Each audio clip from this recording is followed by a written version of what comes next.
The DAF CF85 rigid body tipper comes in a standard design of WSI box, a little bit smaller than usual because the truck is quite small, and inside the model's contained in a polystyrene tray and it's held in place by a clear former attached on the top.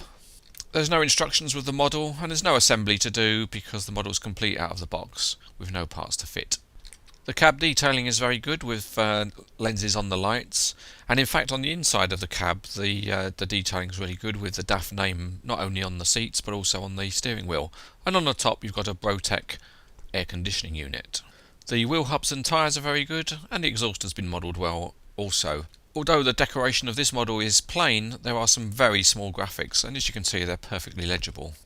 The tipper body is all metal and that includes the ladder at the front, and there's a nice model of a shovel too. At the rear the light clusters look realistic, there's a generic DAF number plate and the graphics on the tailgate are sharp. On the top the cover system is metal and has a pleasant ribbed pattern.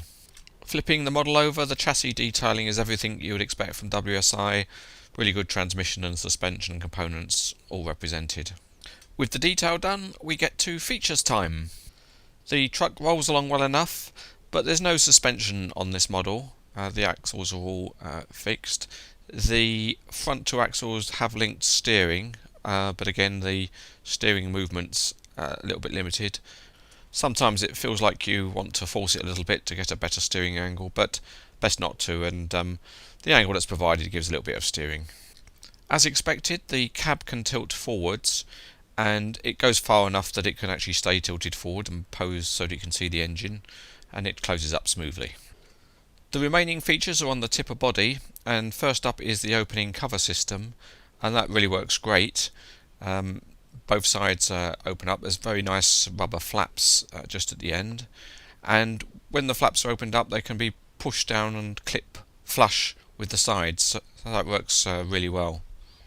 Of course the tipper has to tip, and the multi-stage cylinder opens up well and can hold any pose that you want to set, and it reaches a reasonable angle of about 50 degrees or so, and the tailgate at the bottom swings open.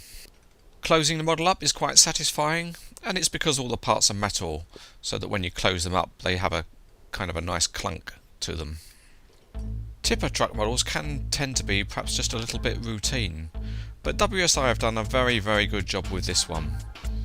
It's high quality, nearly all the parts are metal, the detail level is really good too, and it's all at a price which is really pretty reasonable for what's offered, so all things considered this is an outstanding model.